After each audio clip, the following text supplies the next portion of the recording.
जी हाँ दोस्तों, तो कैसे हैं आप लोग। उम्मीद करते हैं बहुत ही मस्त होंगे। हम लोग आज कक्षा 10 के एक ऐसे चैप्टर की बात करने वाले हैं जो आपके दैनिक जीवन में बहुत ही ज़्यादा उपयोग होने वाला है। जी हाँ, मैं बात कर रहा हूँ दो चर वाले रैखिक समीकरण युग्म की। आइए जानते हैं कि इसका हमारे दैनिक जीवन में किस तरह से यूज है।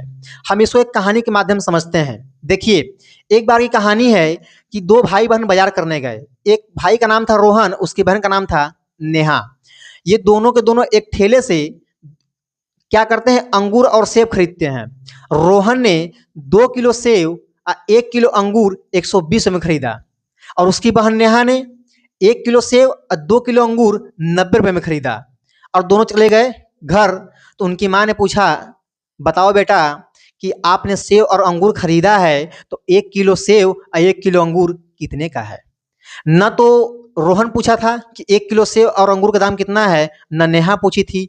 अब दोनों बेचारे करे तो करे क्या करें, लेकिन संयोग से जो रोहन था वह इस लेसन को पढ़ लिया था। बोला, माँ बस मुझे 2 मिनट का समय दो, मैं सब बता रहा हूँ। उन्होंने 1 किलो सेब का मूल्य क्या मान लिया, x रुपए, और 1 किलो अंगूर का मूल्य क्या मान लिया, y रुपए। तो उसका समीकरण क्या बना, 2x+y इज इक्वल टू 120। और इसका क्या बनेगा, x plus 2y is equal to 90।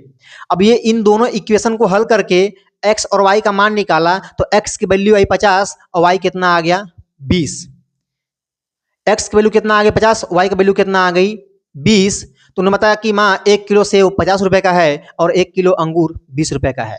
जी हाँ दोस्तों, आपने देखा कि ये 50 और 20 आया कैसे। इस चैप्टर में हम लोग इसी का अध्ययन करेंगे। तो चलिए शुरू करते हैं। तो देखिए, हम देखेंगे सबसे पहले इस लेसन का मतलब क्या है। देखिए यहाँ पर दिया है दो चर। देखिए, दो चर, फिर दिया रैखिक समीकरण। इसमें क्या दिया है, रैखिक समीकरण, ठीक है। और उसके बाद हमारा क्या दिया है, युग्म। क्या दिया गया है, युग्म। देखिए, इन सब का मतलब समझते हैं। करा दो चर, करा कितने चर होने चाहिए, दो, यानी x और y। जहां हमने एक्स वाई लिखा है वहां पे ए बी हो सकता है, सी डी हो सकता है, वाई जेड हो सकता है। मतलब कुछ भी हो, मगर दो चर होने चाहिए। कर रैखिक समीकरण, रैखिक समीकरण का मतलब होता है कि इन दो चरों को मिलाकर हम समीकरण बनाएंगे, लेकिन दोनों चरों का घात हमेशा और हमेशा एक होना चाहिए। तो इनको हम बोलेंगे रैखिक। क्या बोलेंगे, रैखिक। युग्म का मतलब होता है कि यह समीकरण जो है वह पेयर के रूप में होना चाहिए, एक युग्म के रूप में होना चाहिए, एक जोड़ा में होना चाहिए। जैसे अगर आपको दिखाएं तो लिखेंगे 2x+y बराबर, मान लीजिए 120, और x+2y बराबर 90।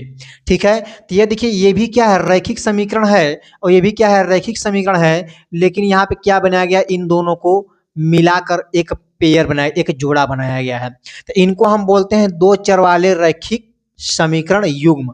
ठीक है, तो हमने ये देखा कि इस दिए गए लेसन का मतलब क्या है। अब इसमें हम देखेंगे कि इस दो चर वाले रैखिक समीकरण का व्यापक रूप क्या होता है। देखिए, इसमें हम देखने वाले सबसे पहले इसका व्यापक रूप। व्यापक रूप इसको बोलते हैं जनरल फॉर्म। क्या होता है, देखिए, a1x+b1y+c1 बराबर 0। एक होता है a2x+b2y +c2 बराबर 0। ये हमारा होता है समीकरण नंबर फर्स्ट, ये होता है सेकेंड। तो इनको हम बोलते हैं व्यापक रूप। क्या बोलते हैं, व्यापक रूप। अब इनको हल कैसे किया जाए, तो इनको हल करने की विधियां क्या होती हैं, जरा इनको समझते हैं। देखिए यहाँ पे हल करने की विधि, हल करने की विधियां, ठीक है, जरा ध्यान समझिएगा। जो यहाँ पे दो चर वाला रैखिक समीकरण है, इनको हल करने की दो विधियां होती हैं। कितनी विधियां होती हैं भाई, दो होती हैं। पहला आपका होता है ग्राफीय विधि। पहला क्या होता है, ग्राफी विधि। दूसरा आपका होता है बीजगणितीय विधि। क्या होता है, बीजगणितीय विधि। देख, ग्राफी विधि केवल एक ही होता है, लेकिन बीजगणितीय विधि को 3 भागों में बांटा गया। जरा ध्यान समझिएगा।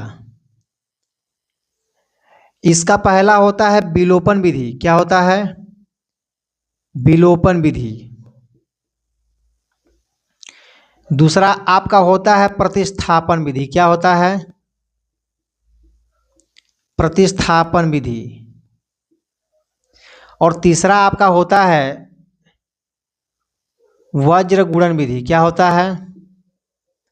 वज्र गुणन विधि। तो इसमें हम लोग देखेंगे ग्राफी विधि क्या होता है, विलोपन विधि, प्रतिस्थापन विधि और वज्रगुणन विधि। अगर नए सिलेबस में देखा जाए तो वज्रगुणन विधि को क्या कर दिया गया है, सिलेबस से ही हटा दिया गया है। तो हमको पढ़ना है ग्राफी विधि, विलोपन विधि और वज्र गुणन विधि। तो हम सबसे पहले देखेंगे कि ग्राफी विधि क्या होता है। तो सबसे पहले इनको नोट कर लीजिए आप लोग। देखिए पहला हम देखेंगे ग्राफी विधि क्या होता है।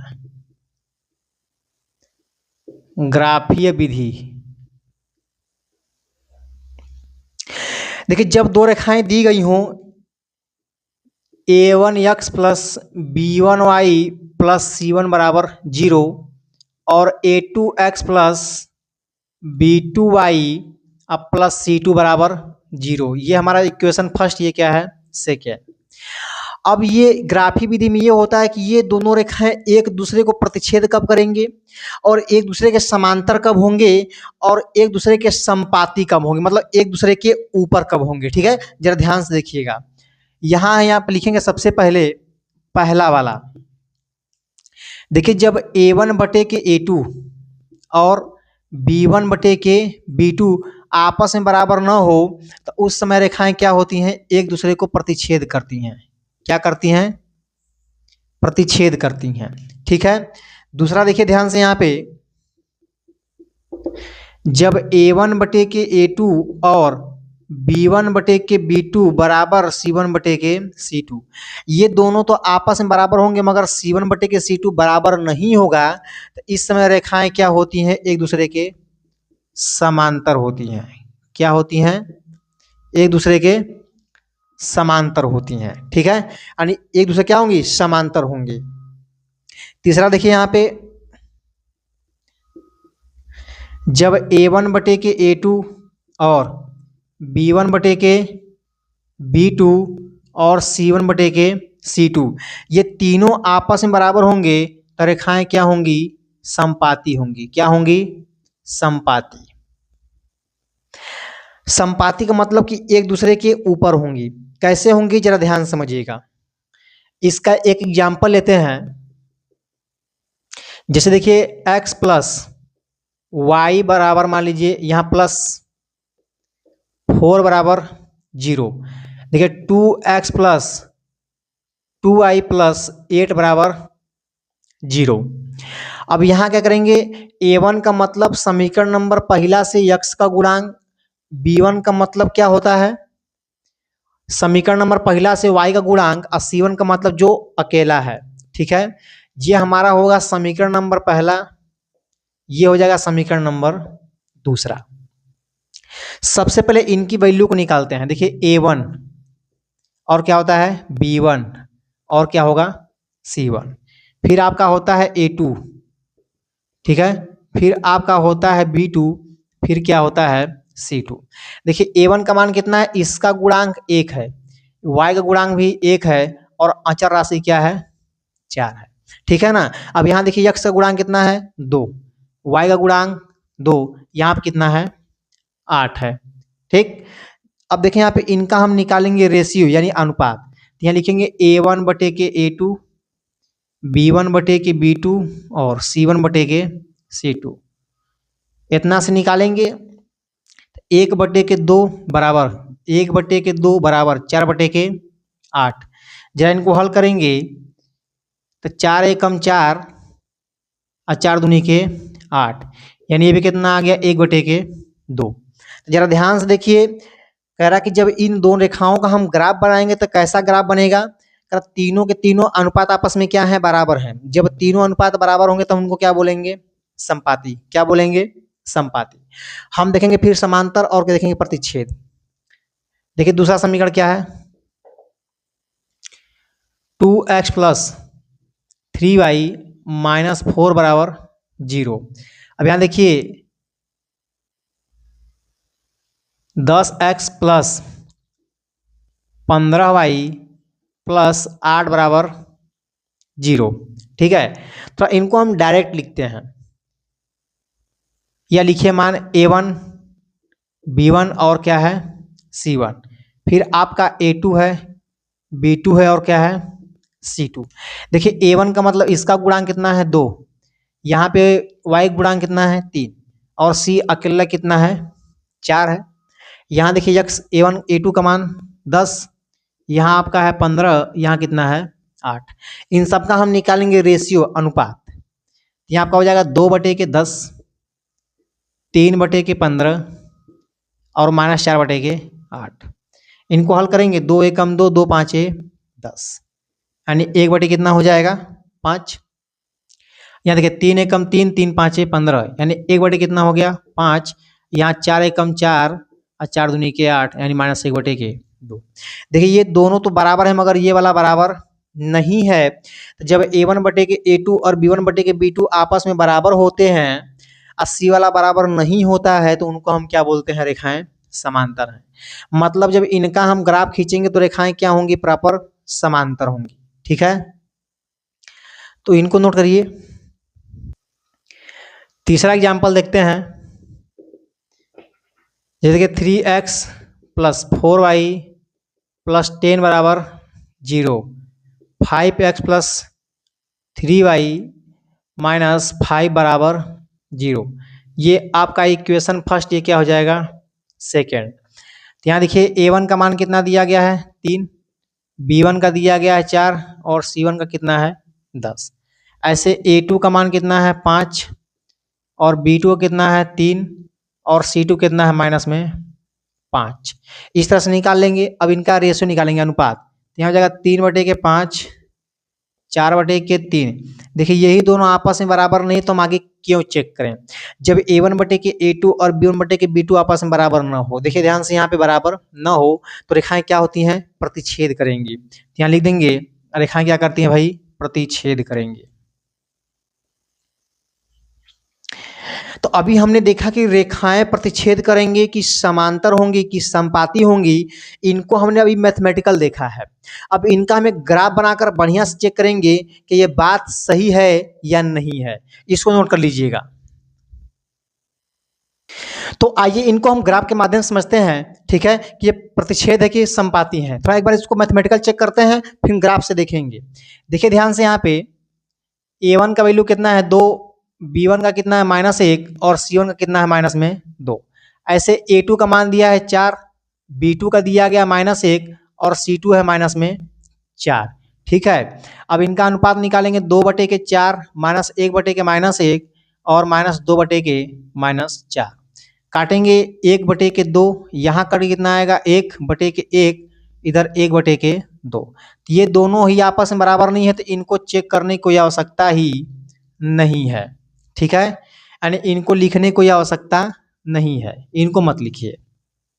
जब ये बराबर नहीं है तो इसका मतलब रेखाएं क्या करेंगी, एक दूसरे को प्रतिच्छेद करेंगी। क्या करेंगी, प्रतिच्छेद करेंगी। तो इनको हम ग्राफ से समझते हैं कि सही में ये प्रतिच्छेद करती हैं। जरा देखिएगा, यहाँ लिखेंगे ग्राफ, इनका हम ग्राफ निकालने जा रहे हैं। तो ग्राफ में जब इनको दर्शाना हो तो सबसे पहले ध्यान देना है कि समीकरणों को या तो x के पदों में या तो y के पदों में चेंज करते हैं। कैसे, देखिए पहला आपका समीकरण दिया गया है 2x माइनस y माइनस 2 बराबर 0। तो इनको लिखेंगे 2x बराबर, ये देखिए माइनस पक्षांतर करने प्लस बन जाएगा, यू माइनस से क्या बन जाएगा, प्लस बन जाएगा। ठीक है, अब इसमें क्या करना है कि यक्स को रोक देंगे। देखिए y प्लस 2 अपान कितना हो जाएगा, ये गुणा में तो भाग कर जाएगा। ठीक है, इसका हम बनाते हैं एक बॉक्स। क्या बनाएंगे, एक बॉक्स। देखिए इस बॉक्स के अंदर हम मानेंगे x और y। x y क्या है, बिंदु है। ठीक है, देखिए y के पदों में आ चुका है तो y का मान रखेंगे तो x का मान ऑटोमेटिक मिल ही जाएगा, है ना। इसमें क्या करना है कि x y के मानों को रखेंगे और x का मान मिलेगा। क्या रखना है अभी आपको बताएंगे। दूसरा वाला भी थोड़ा सा चेंज कर लेते हैं। यहाँ आपका दिया है 4x माइनस वाई और -4 बराबर 0। अगर देखा जाए यहाँ पे तो ये माइनस से क्या बन जाएगा प्लस, ये भी माइनस से क्या बन जाएगा प्लस। ठीक है, अगर ध्यान से देखा जाए तो y+4 और गुणा में तो भाग करेगा, कितना बन जाएगा 4। ठीक, इसके लिए हम क्या करेंगे, एक बॉक्स बनाएंगे, एक x के लिए और एक y के लिए। ठीक है, देखिए इसमें हम 2 की जगह 3 बिंदु भी ले सकते हैं, कोई दिक्कत की बात नहीं है, लेकिन हम फिलहाल केवल 2 ही बिंदु लेकर चलेंगे। यहाँ देखिए y का मान अगर हम 0 मान लें, y का मान अगर क्या मान लें 0, तो x का मान कितना आएगा, क्योंकि यहाँ रखेंगे 0 + 4/4, यानी आपका आएगा 4/4, कट कितना आ जाएगा 1, तो x का मान कितना आएगा 1। ऐसे अगर हम y का मान क्या मान लेते हैं 0 के बाद कितना मान, देखिए ऐसा मान रखना है ताकि पूरा पूरा कट सके। अब 0 के बाद रख दे अगर 4, क्या रख दें 4। ठीक है, तो यहाँ देखिए x का मान कितना होगा 4 + 4/4, देखिए 4 4 8/4, 4 दूना के 8। तो यहाँ पे x के अगर y का मान 4 रखेंगे तो x का मान कितना आ जाएगा 2, कोई दिक्कत नहीं है। ठीक है, ये रफ कार्य आपको करना है। यहाँ देखिए जो हमने y का मान यहाँ रखा है, वही y का मान यहाँ भी रखना पड़ेगा। यहाँ पर हमने क्या रखा है 0 और क्या रखा है 2। ठीक है, देखिए जब y का मान रखेंगे 0, तो 0 में 2 जोड़ने पे कितना आएगा 2, और जब 2 में 2 से भगा देंगे तो कितना आपका आ जाएगा 1। अब रखेंगे 2, देखिए 2 रखेंगे तो 2 और 2 कितना हो जाएगा 4, और 4 में 2 का भगा देंगे कितना बच जाएगा हमारा 2 बच जाएगा। ठीक है, यहाँ बनाएंगे बिंदु, क्या बनाएंगे भाई बिंदु, बिंदु क्या x, y, यानी 1, 0। दूसरा आपका क्या बनेगा 2, 2। ठीक है, ठीक वैसे इसका भी बनाएंगे, तो यहाँ आपका बिंदु क्या बन जाएगा 1, 0 और 2, 4। तो इस तरह से पहले हम ग्राफ का क्या बना लेंगे बिंदु। ठीक है, जरा ध्यान दीजिएगा यहाँ पे,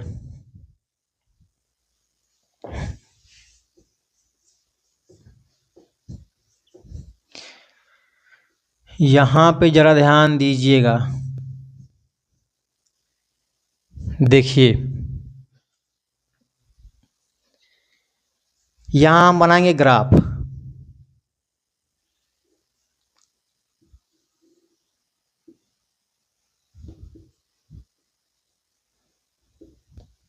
ये हमारा होता है x और ये हमारा होता है y। ठीक है, ग्राफ में सबसे पहले बिंदु दर्शन, देखिए सबसे बड़ा बिंदु कितना यहाँ पे है 4 तक है, इससे बेसी नहीं है तो हम 6 तक ले लेंगे।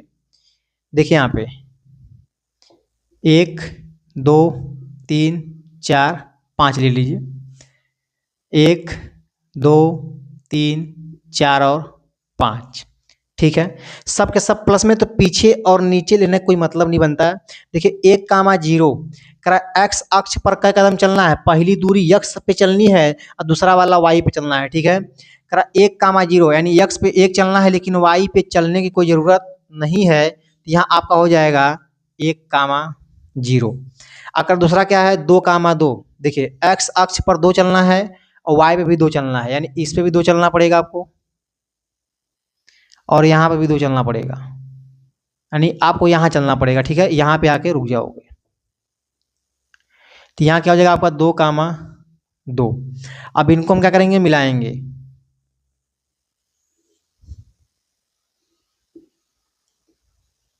अब देखिए मशीन तो है नहीं कि एकदम सीधा बना पाएंगे। ठीक है ना, तो आप लोग स्केल के माध्यम से पूरा सीधा सीधा खींचिएगा। अब दूसरा क्या दिया है 1, 0, फिर देखिए वही 1, 0 अकर 2, 4 करा x अक्ष पे 2 कदम चलना है, लेकिन y पे कितना चलना है 4। मतलब यहाँ पे देखिए x पे 2 आए हैं, लेकिन y पे कितना जाना है 4, 1 2 3 4, यहाँ पे 2, 4। अगर इनको हम मिलाएं, देखिए ध्यान से, इनको अगर मिलाया जाए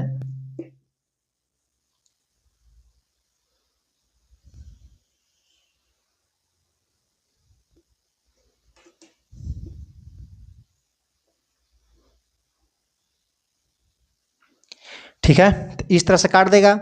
इस समीकरण, इस जो ये रेखा जा रही है इसका समीकरण क्या है, ये पहले वाले का है, ये 2x माइनस वाई माइनस 2 बराबर 0।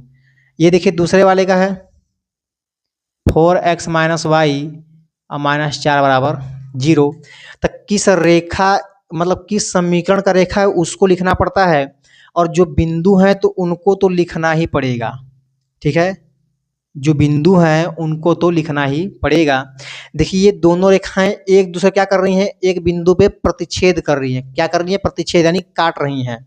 हमने आपको मैथमेटिकल पहले ही बताया था कि रेखाएं क्या करेंगी, प्रतिच्छेद करेंगी। समझ में आ रहा है। तो इसी तरह क्या करना है कि ग्राफ बनाकर भी हम चेक कर सकते हैं, और चाहते हैं कि बिना ग्राफ बनाए पता चल जाए तो आपको यह a1/a2 b1/b2 और c1/c2 का नियम पता होना चाहिए। इसको नोट कर लीजिएगा। तो दोस्तों आपको ये पूरी क्लास समझ में आई होगी। इस वीडियो को लाइक जरूर करिएगा और इस चैनल को अपने दोस्तों तक शेयर जरूर करिएगा, ताकि कमजोर से कमजोर छात्र भी अब गणित में एक अच्छा स्कोर कर पाएगा।